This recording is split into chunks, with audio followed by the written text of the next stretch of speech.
Today, we're going to start adding color. Hang on, we'll be right back.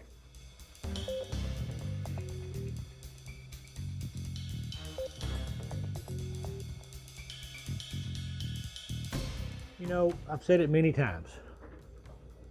When you're a woodworker, you have to be flexible and you have to be ready to make a change on the fly. And I've also said many times, I let my signs dictate to me how they want to be done. These signs told me they wanted to be stained instead of painted. So I've got some navy blue and some Clemson red, and I'm going to stain the stars, and I'm going to leave the board the natural color for the white. Now, I did go ahead and torch all of the signs, and then I sanded the boards down to remove most of the torching. I wanted just enough to pop the grain out, and the grain will pop out through this dye or the stain that I'm going to be using. This is a tintable stain by Minwax, and I use this on my American flags, so I know the grain pops out. So we're just going to go ahead and get started, and I'm just going to start with the Union first, and we'll just take our little time going into it. A little heavy, so we'll take it out of there.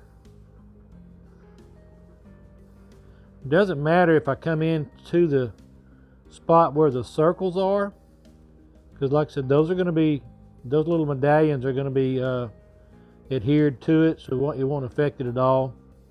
So I can come inside those lines. I don't want to go beyond the black, because then we're getting into the other portions of the wood that are going to be different colors.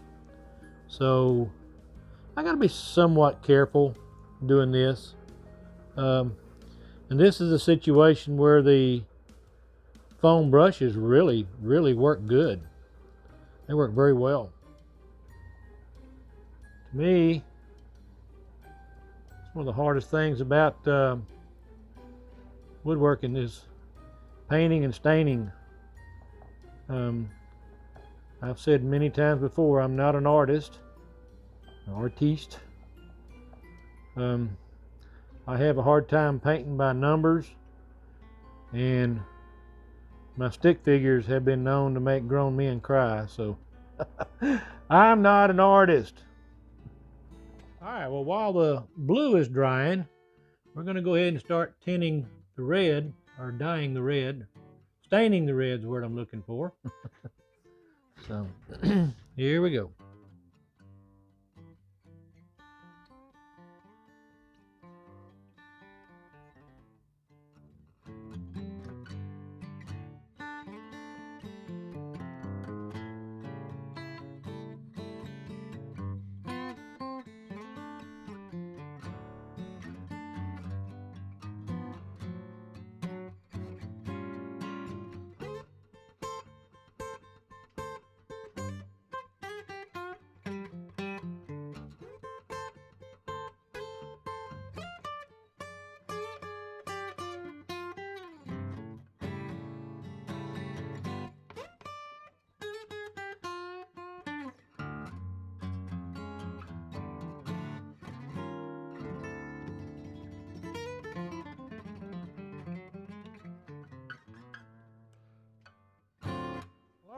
We're going to go ahead and wrap up tonight's video.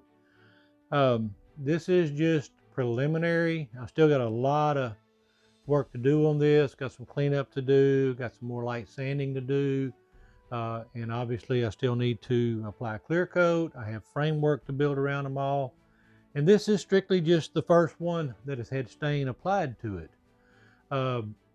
Don't panic.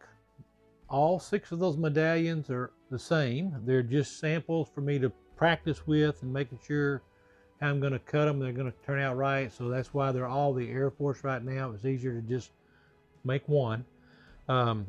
So each flag will have all 6 medallions of the 6 branches of the military on them. But for playing around purposes, I just stuck these Air Force ones on there just to kind of get an idea of the layout. Again, I want to thank the Warriors Refuge for reaching out to me. So until we come back in the next video, hug your family and friends. Let them know you love them. And God bless.